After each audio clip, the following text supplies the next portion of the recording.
सद्गुरु संत कबीर मेरे जीवन के तारणहार सद्गुरु आचार्य श्री धर्मस्वरूप साहेब जी मंच पर बैठे हुए संत महापुरुषों, इस कार्यक्रम के मुख्य अतिथि सद्गुरु जितेंद्र साहेब जी एवं अन्य साधु महात्मागण, पंडाल में बैठे हुए देव एवं देवियों, आप सबों के चरण कमलों में ये रणवीर दास की बंदगी स्वीकार हो। साही बंदगी।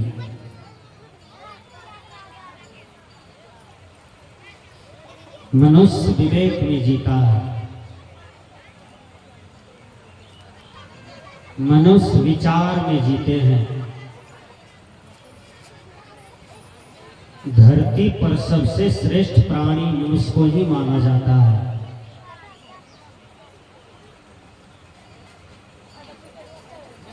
मनुष्य और पशु में फर्क क्या है? पशु में विचार करने की क्षमता नहीं है, मनन करने की क्षमता नहीं है, विकास करने की क्षमता नहीं है, लेकिन मनुष्य में भौतिक विकास और आध्यात्मिक विकास दोनों करने की क्षमता है।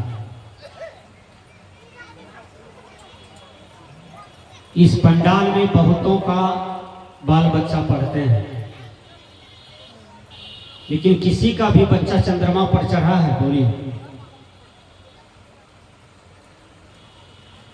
आप अपना बेटा से पूछिए तो मैट्रिक फर्स्ट डिवीजन किए हो, इंटर फर्स्ट डिवीजन किए हो, बीए ऑनर्स फर्स्ट डिवीजन किए हो, पीजी पीएचडी फर्स्ट डिवीजन किए हो,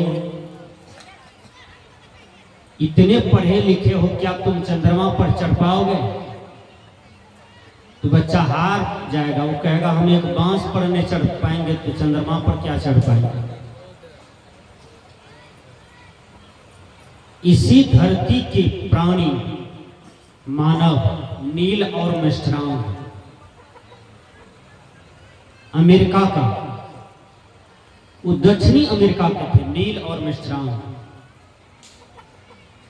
वह चंद्रमा पर प्रथम बार चढ़ने वाला व्यक्ति, और चंद्रमा पर से चढ़ करके चंद्रमा का रिसर्च करके और इस पृथ्वी पर आए और इस दुनिया को संदेश दिया कि चंद्रमा क्या है। जीसस ने अपनी भाषा में कहा था कि द मैन इज गॉड, मानव ही भगवान है। मानव के सिवा जहां भी भगवान की चर्चा है वह बिल्कुल झूठा है। एक विद्वान ने ऐसा कहा कि झूठा ही नहीं, बिल्कुल महाझूठा है।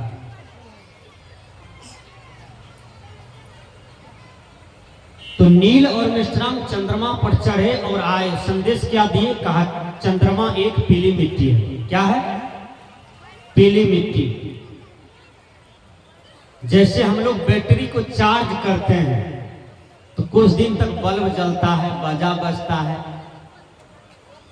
उसी प्रकार ये चंद्रमा जो है सूर्य के प्रकाश से चार्ज होता है। ध्यान से सुनिए।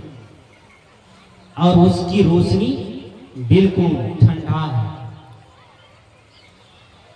चंद्रमा कोई देवी देवता नहीं है, कोई भगवान नहीं है, कोई भगवती नहीं है, वह एक पीली मिट्टी है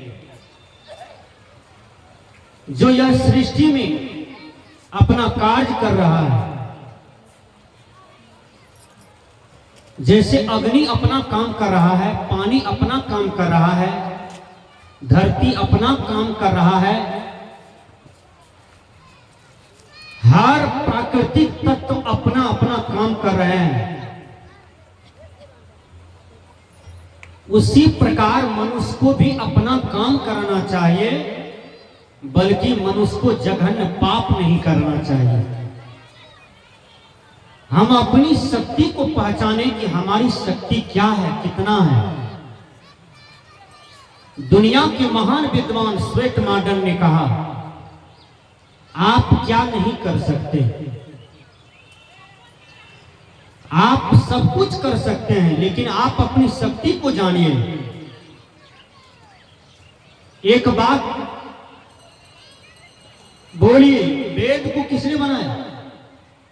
मनुष्य ने बनाया। शास्त्र को किसने बनाया? मनुष्य। बाइबिल को किसने बनाया? मनुष्य। मंदिर को किसने बनाया? मनुष्य। मस्जिद को किसने बनाया? मनुष्य। मंदिर में मूर्ति किसने बना के डाला? मनुष्य। और उस मूर्ति को पूजा करने वाले कौन है? मनुष्य।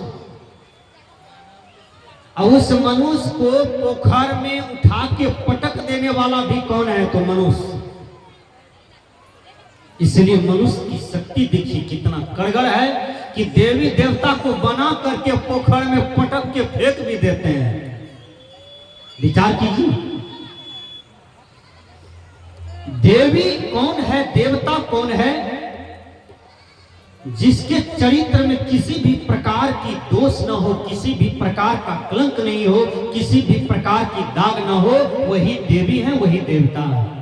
यानी जो चरित्रवान है वह देवता है, जो चरित्रवती माता है वही देवी है। हम मंदिर में भगवान भगवती को प्रणाम करते हैं, लेकिन पति को कभी प्रणाम नहीं करते हैं, ससुर को कभी प्रणाम नहीं करते हैं। जो सास 5 हाथ का गोड़ का दुल्हा दिया है, नाक कान खड़ा है, देखने में लक्ष्मण जी की तरह लगते हैं, और उस सास को हम कभी प्रणाम नहीं करते हैं। जब भी बात बोलते हैं तो मुंह कान चपैया बिढ़नी की तरफ बात निकालते हैं। ये कौन सी जीने का सिस्टम है? बोलिए। एक आदमी को पचैया काट लिया, एक इधर से एक उधर से, उसका मुंह कान लगते था बजरंगबली की तरह, बोली भी नहीं निकलता था। एक सास को अपनी बहू से झंझट हो गया, दोनों सास बहू मुंह कान पचैया बिढ़नी की तरह कर लिया था, दोनों का गाल मुंह फुला हुआ था। एक आदमी ने कुछ मांगने के लिए गया तो दोनों के मुंह से कुछ नहीं निकला, क्योंकि क्रोध अवस्था में जो था। आदमी को पानी कब चढ़ाना पड़ता है? जब पेट झड़ी हो जाता है, सुलवय हो जाता है, उल्टी पुल्टी हो जाता है, लेकिन उस आदमी को बार बार पानी चढ़ाना पड़ता है जिसके अंदर में गुस्सा हमेशा खोलते रहता है और क्रोध का हमेशा शिकार रहता है। इसलिए अपने क्रोध को जीतिए। जब ज्यादा क्रोध आ जाए तो मैं बता देता हूं कि आप कैसे उसको जीतिएगा। कोई झगड़ा कर रहा है, झंझट कर रहा है, कोई गाली दे रहा है, आपको बर्दाश्त नहीं हो रहा है, आप सोचते हैं कि मैं इसका सर फाड़ दूं, लेकिन नहीं, आपको समय सहनशीलता के पास जाना है। सहनशील हो जाइए, आप चादर ओढ़ के सो जाइए 2 मिनट, वो क्रोध अवस्था टल जाए। या तो अकैस बार सतनाम सतनाम बोलिए, श्री राम बोलिए, सदगुरु शरणम बोलिए, आपका क्रोध टल जाएगा। 2 भाई में विवाद हो रहा था, दोनों भाई विवाद कर रहे थे। बड़ा भाई क्या किया, छोटा भाई के बच्चा को खिला रहा था गोद में। जब खिला रहा था तो छोटका भाई क्या किया, बड़ा भाई पर लाठी बरसा दिया।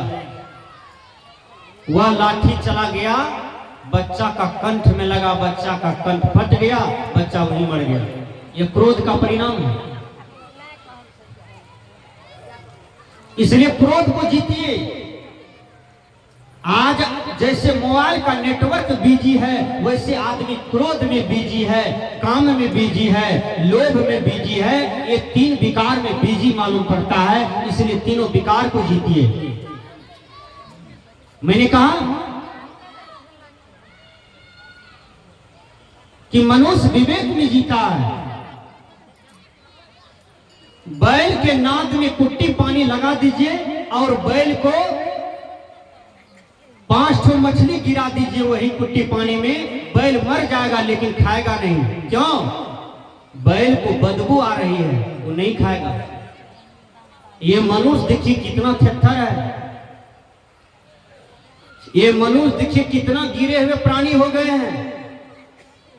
बैल के कुट्टी पानी में माछ गया तो बैल नहीं खाया, गाय के कुट्टी पानी में माछ गया तो नहीं खाई गाय, लेकिन मनुष्य भर पेट खा लेते हैं। जिस दिन मछली भात खाते हैं उस दिन तो और ज्यादा भात रोटी खाते हैं। विचार कीजिए, आहार को ठीक कीजिए। मछली जीभिए तक अच्छा लगता है, ध्यान से दीजिएगा, सुनिएगा। मछली कोई विटामिन नहीं है, मांस विटामिन नहीं है। जो आदमी कम दिन का आयु जीवन जीना चाहते हैं उसको मांस मछली ज्यादा प्यारा है। लंबा जीवन जीना चाहते हैं तो वैष्णव का जीवन जिए, और यदि स्वस्थ जीवन जीना चाहते हैं तो वैष्णव का जीवन जिए। प्रत्येक आदमी देखिए, कबीर साहब का उम्र 120 बरस हुआ, वैष्णव थे तब ना। बाबा महर्षि में ही 105 की 110 ऐसे में गए। क्या वैष्णव में खूबी है? आप समझ क्यों नहीं रहे हैं कि वैष्णव में क्या ताकत है? विचार कीजिएगा। इसलिए आप वैष्णव का जीवन जिए, आप सांकट का जीवन न जिए। जो सांकट है वो तनिक अपने आप में सोचिए, क्या मांस हमारे लिए बना है? क्या मछली हमारे लिए बना है? नहीं, आपके लिए तो खीर बना है, तस्मै बना है, सेब अंगूर किशमिश बेदाना बना है। आपके लिए तो भात रोटी दाल सब्जी करेला परवल मटर घी दूध पनीर बना है, लेकिन आप खा क्या रहे हैं? एक आदमी को पेट गड़बड़ा गया, चला गया कलभट के पास। लेटरिंग रूम नहीं था, कलभट के पास कतरा का झांक था, पकड़ के गड़गड़ा दिया पानी में, सब लेटरिंग गिर गया। अब गड़े माछ था, गड़े आकर के टपाटप गिर लिया। वो लगभग रखिए कि 23-24 बार उस कलभट के पास गए, पकड़ के गड़गड़ा देते थे, धड़धड़ा दिए, गड़गड़ा दिए। जितना गड़े माछ था सब टपाटप गिर लिया। एक बेचारे जाल लगाने वाला आया, जाल लगाया, सब गड़े माछ को बजा करके जीवजपुर चौक पर ले गया। जो जो आदमी खरीदा 1 किलो 8 किलो, उसकी बहुरानी पुतहू गई बनाने के लिए, तो टटके टटके पैखाना निकले। कहे माई रे माई, टटके पैखाना निकली रे माई रे माई, कैसे खाई? अब विचार कीजिए, आप पैखाना खाते हैं कि नहीं? विचार कीजिए। ये सत्संग मंच है, इसलिए भैया गलत भोजन का त्याग करें, अच्छा भोजन को खाएं। इसलिए संत कहते हैं कि अपने आप को सुधारो। मैंने कहा कि मनुष्य अपनी शक्ति को जान जाए कि हमारी शक्ति का पहुंच कहां तक है। आपने विज्ञान बनाया है, आपने हिंदी बनाया, आपने फिजिक्स बनाया, आपने केमिस्ट्री बनाया, आपने बायोलॉजी बनाया, आपने पंडाल बनाया, आपने मंच बनाया। आप मंच पर चढ़ करके आप उपदेश कर रहे हैं, सुन भी रहे हैं। ये सारी शक्ति मनुष्य के अंदर में है। और विचार कीजिए, आप कहां फंसे हुए हैं, कहां फंसे हुए हैं, किस भैया भवानी में फंसे हुए हैं। पूजा यदि करना चाहते हैं तो अपनी माँ बाप का पूजा करें, अपने सास ससुर का पूजा करें, अपने पति का पूजा करें। आज माँ बाप रो रहा है और बेटा बोल बम में पेटकुनिया पार रहा है। बताइए ये कहां का न्याय है? एक बार बाबा महर्षि मेही के पास एक बोल बम वाले चले गए। बाबा मेही कहा कते आयल छो? कल के बाबा गेल लिए जल ढारे ले। कल के हमरा लंग के नहीं आयल हो, कल के जाए छिए बाबो के दर्शन करने चल जेबे। कल के ठीके बात है, पहले खा पियो पानी पी के बैठले। कल के हे हो एकटा बात कहियो तोरा, कल के की? कल के घरे पर से किया न भोला बाबा पुकार ले लो तो तुरंते प्रगट भा जतिया। इतना दूर कथी ले लो पैदल चल के? इतना कथित शरीर के दुख दिलो उत दिल से बसतिया भोला बाबा होते प्रगट भा जतिया। इंग्लिश के विद्वान ने कहा कनाइस the searching find out God और टेस्टमेंट। अपने से बाहर परमात्मा की कल्पना करना, परमात्मा को खोजना, ये महाभूल है। आपके घट में परमात्मा है, आपके घट में ईश्वर है। जैसे मेहंदी में लाली छिपा हुआ है, जैसे दूध में घी छिपा हुआ है, उसी प्रकार इसी घट में परमात्मा बैठे हुए हैं। इसको जानने की जरूरत है, इसको अनुभव करने की जरूरत है। संस्कृत के विद्वान कहते हैं अहम शुद्ध चैतन्य ज्ञान स्वरूपम अजर हम अमर हम अखंडम अनुपम। मैं शुद्ध चेतन आत्मा हूँ, अजर हूँ, अमर हूँ, अखंड हूँ और अविनाशी हूँ। ये दुनिया जहां पूजा करती है वो तो जड़ पूजा है। आप कितनों जड़ का पूजा कीजिए वो कुछ बोलेंगे नहीं, लेकिन माता पिता का पूजा कीजिएगा तो वो जरूर कहेगा बेटा निके रहा, सुखे रहा और बढ़िया से रहा बेटा। वो कैसा भगवान भगवती है, दादा दादी कैसा भगवान भगवती है, जो आशीर्वाद देते देते आपको डॉक्टर बना दिया, आपको इंजीनियर बना दिया, आपको कलेक्टर बना दिया, आपको थाना प्रभारी बना दिया, आपको फौजी बना दिया। वो शक्ति यदि है तो आपके माता पिता में है। बोलिए, अरे माँ बाप को दुख देने वालों, तनिक सोचिए श्रवण कुमार का कलेजा में बाण लग गया, लेकिन श्रवण कुमार छलपटा रहे थे घाव से, दर्द से, पीड़ा से, लेकिन क्या कहा राजा दशरथ को कि मेरी माँ को पानी पिला दीजिए, मेरे पिता को पानी पिला दीजिए, मेरे पास वक्त नहीं है कि मैं आपसे बात कर सकूं, क्योंकि मेरा प्राण क्षण मिनट में अब निकल जाएगा। और दशरथ गए पानी पिलाने के लिए, जब तक में आते तब तक में श्रवण का प्राण निकल जाता है और दशरथ पछताने लगे। लेकिन श्रवण कुमार का क्या रिजल्ट रहा कि घाव में, सीना में घाव है, लेकिन माता पिता का ख्याल किया। बोलिए, इस कलयुग में माता पिता पर डंटा बरसाने वालों, माता पिता को दुख देने वालों, माता पिता को गलत बोली देने वालों, माता पिता को टेंशन देने वालों, माता पिता को गुहाली घर में आसन लगा देने वालों, अपना 3 मंजिला पर रहते हैं और बूढ़ी माँ बाप अपना से भोजन बना के खाते हैं, कभी उसके लिए रसगुल्ला नसीब नहीं होता है। आप ससुराल जाते हैं तो 5 किलो रसगुल्ला ससुराल में बांटते हैं, एक रसगुल्ला अपने माँ बाप को कभी नहीं दिए। आपने क्या प्यार किया माँ बाप से? बोलिए, राजा दशरथ भगवान राम को बोलते हैं बेटा तुमको 14 वर्ष का वनवास, भगवान राम चले गए वनवास और 14 वर्ष निभा करके तब आए। बेटा बनिए राम जैसा, बेटा बनिए श्रवण कुमार जैसा। और यदि सेवक बेटा आप बनते हैं तो दुनिया की सारी सुख शांति आपके चरणों में रहेगा, आपके जीवन में कभी दिक्कत नहीं रहेगी, क्योंकि माँ बाप का आशीर्वाद दुनिया की कोई शक्ति नहीं टाल सकता है। इसलिए पूजा जड़ की नहीं हो, पूजा चेतन का हो। वो चेतन आपके अंदर में है, वो चेतन कहीं बाहर नहीं है। एक छोटा सा बच्चा अपनी माँ को बहुत तंग करता था।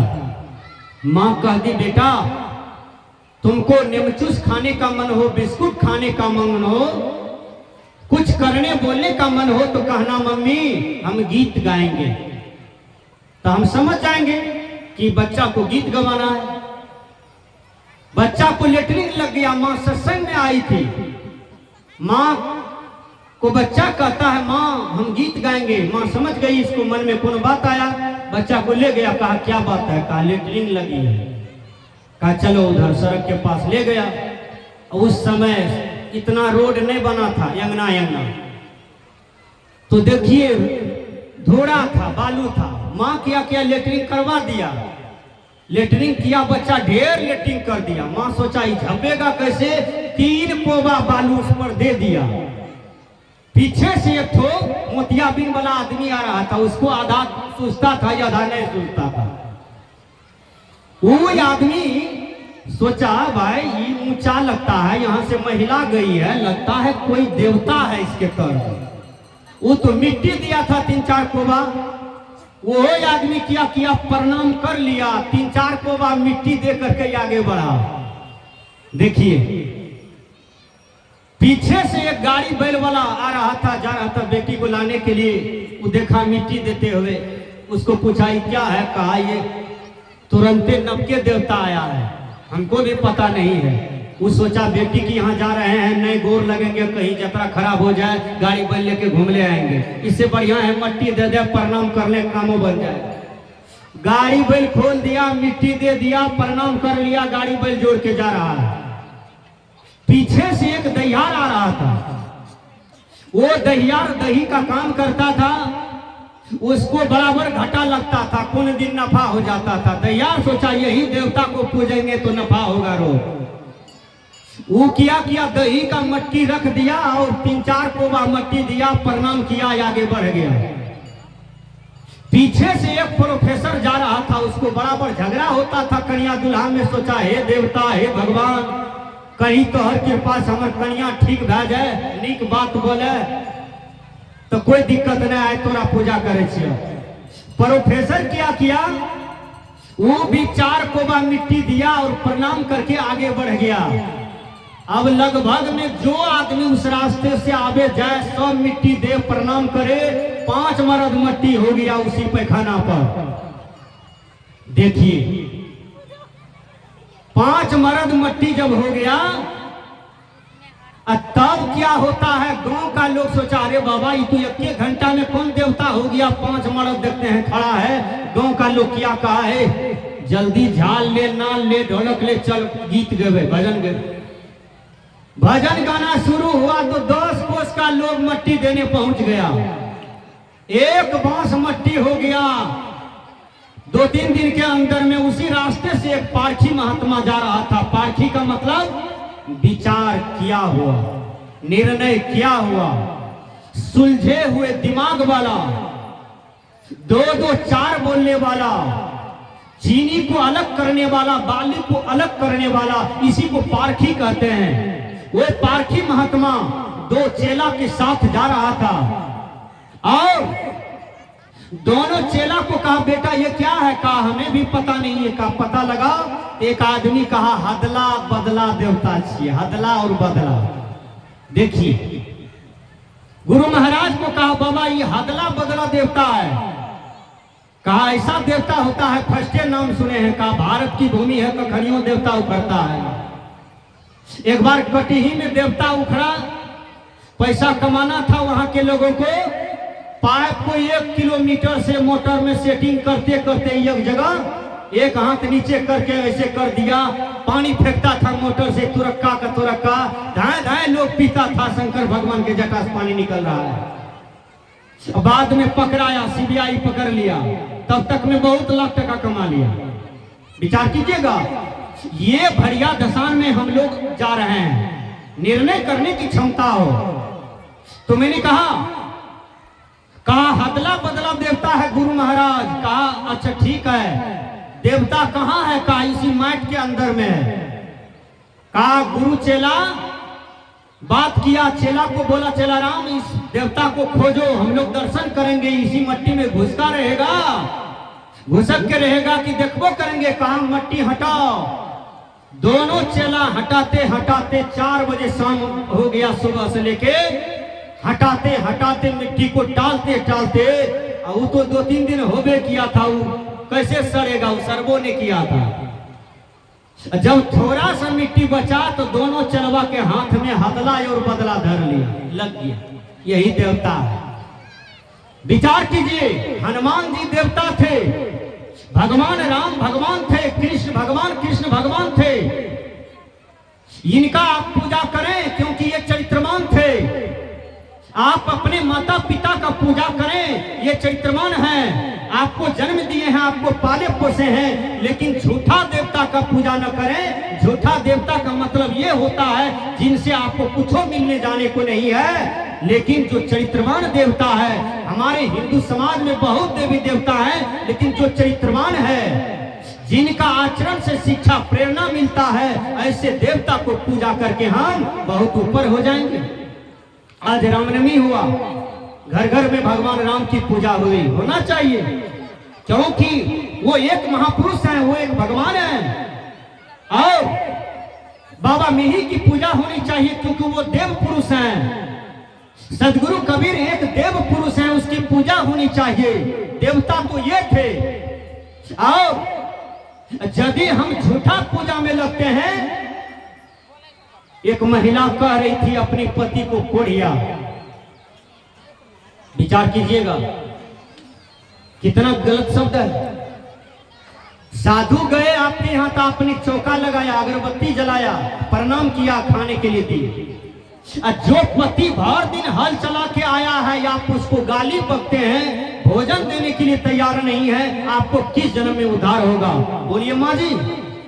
इसलिए अपने पति से टेंशन न करें, अपने पति को देवता मान करके उसकी पूजा करें। हाँ, पति को भी होना चाहिए कि हम दारू न पिए, शराब न पिए, वेश्यागमन न करें, किसी भी प्रकार की कुकर्म न करें। और हमारी पत्नी हमारे लिए सीता है तो हम उसके लिए राम बन करके तैयार हो जाएं। सही बात है ना? यदि हमारी पत्नी रुक्मिणी है तो हम उसके लिए कृष्ण बन करके तैयार हो जाएं। विचार कीजिएगा। एक पंडित जी चले गए अपनी बेटी का वर खोजने के लिए, तो एक महासुंदर लड़का मिला। पंडित जी कहता है क्या नाम है तुम्हारा? कहा सुधांशु झा। कहा बहुत सुंदर लगते हो देखने में। पंडित जी ने कहा कि हमारी बेटी में तुम्हारा योग्यता हो जाएगा, लेकिन तुम बोलो तुम में कोई दोष है, दुर्गुण है? तो उसने कहा पंडित जी हम में एक दुर्गुण है। कहा वो क्या है? कहा हम प्याज खाते हैं। कहा प्याज तो घर घर लोग खाता है, प्याज खाना चाहिए, प्याज खाने से ब्लड साफ होता है। जिसको ज्यादा गुस्सा तामस आता है उसको नहीं खाना चाहिए, क्योंकि तामसी भोजन होता है। जिसको बिना प्याजे का गुस्सा आता है, विचार कीजिए हैं, उसको प्याज कब सेटिंग हुआ है, कौन जन्म में सेटिंग हुआ है जो अभी तक ला रहा है वो? विचार कीजिए। इसलिए मैंने कहा, पंडित जी को कहा हम प्याज खाते हैं। कहा और कोनो दुर्गुण है? कहा दूसरा दुर्गुण है कि हम ब्याज खाते हैं। ब्याज बोया संजू आका जो ब्याज। कहा ब्याज क्यों खाते हो? कहा ब्याज हम इसलिए खाते हैं कि हम इतना महंगा युग में 800 टका किलो मांस बिकता है। अब पैसा कितना कमावे, 10 टका सैकड़ा पर ब्याज उठा लेते हैं। इतना कर्जा लदल है कि ब्याज खाने वाला आदमी भी हमारा मुंह देखना नहीं चाहता है। काहे कर्जे कर्जा चढ़ल है? कैसी बात है? कहा तब कहा और कोनो दुर्गुण है तुम्हें? कहा हम ब्याज तो खाते हैं लेकिन और एक कुकर्म करते हैं। कहा क्या? कहा मांस खाते हैं, मांस। कहा मांस के लिए तुम ब्याज उठाते हो? कहा और कोनो दुर्गुण है? कहा जब मांस खाते हैं दारू न पिए तो कौन सी मजा आएगा, दारू भी पीते हैं। कहा और कोनो दुर्गुण है? कहा वेश्यागमन भी करता हो। विचार कीजिएगा। कहा बाबू तुम्हारा पतन हो गया, तुम्हारा पतन हो गया, तुम ये 4 दुर्गुण छोड़ दो। अच्छा एक बात बोलिए, यदि आपका जवान बेटा आपका शराब का शिकार हो जाए, दारू का शिकार हो जाए, गलत आदत का शिकार हो जाए, कई आदमी को प्रिय लगेगा जवान बेटा किसी का बिगड़ जाए? बोलिए, किसी को पसंद है? अरे कोई आदमी अपना बेटी को 1 नंबर शराबी, 1 नंबर दारू पीने वाला लड़का से शादी करा सकते हैं? बोलिए। आप जब लड़की का वर खोजने के लिए जाते हैं तो पता लगाते हैं लड़का शराबी है कि दारू पीने वाला है, पता लगाते हैं ना। इसलिए स्वास्थ्य के लिए हानिकारक है दारू और शराब। इसलिए स्वास्थ्य की दृष्टि से, अर्थ के दृष्टि से, सामाजिक दृष्टि से, आध्यात्मिक दृष्टि से, इसलिए धूम्रपान नहीं करना चाहिए। किसी भी प्रकार की मादकता में हमारा जीवन न उलझे। आज देखिए भगवान राम चरित्रवान, लक्ष्मण जी चरित्रवान, भरत भाई चरित्रवान, शत्रुघ्न भाई चरित्रवान। एक बार राम जी कहते हैं लक्ष्मण जंगल से लकड़ी लाओ। साधना किसे कहते हैं? यदि हमारा मन किसी के माँ बहनों के प्रति गलत रूप से जा रहा है तो हमारी साधना में त्रुटि है। यदि हम अपनी भाभी के साथ अत्याचार करते हैं, भाई के साले के साथ अत्याचार करते हैं, तो ये चरित्रवान का लक्षण नहीं है, ये हैवान का लक्षण है। क्योंकि आदमी को राम और सीता की तरह जीना चाहिए। एक पुरुष को एक ही स्त्री को जानने का अधिकार है और एक स्त्री को एक ही पुरुष को जानने का अधिकार है। ये भारत की संस्कृति बताता है, ये भारत की सभ्यता बताता है। राम भगवान कहते हैं लक्ष्मण, वो तो परीक्षा ले रहे थे, तुम जंगल से लकड़ी लाओ। जब लकड़ी लाने गए तो एक बंदर लक्ष्मण जी को अपना लिंग दिखाने लगा और लक्ष्मण को गुस्सा आया, लगा कि धनुष बाण छोड़ देगा। फिर उसके बाद राम भगवान के पास आ गए, कहा भैया बंदर हमको लिंग दिखा रहा है। फिर उसके बाद राम चुप रहे, कुछ नहीं बोले, कहा जाओ जंगल से लकड़ी लाओ। विचार कीजिएगा, जंगल से लकड़ी लाओ। फिर गए तो वही बंदरवा अपना जीभ निकाल करके दिखाने लगा। जब जीभ दिखा रहा है तो लक्ष्मण को गुस्सा आया कि ये हमको दुष्टा क्यों है बार बार। लक्ष्मण फिर गए राम के पास, राम कुछ नहीं बोले। फिर कहते हैं भैया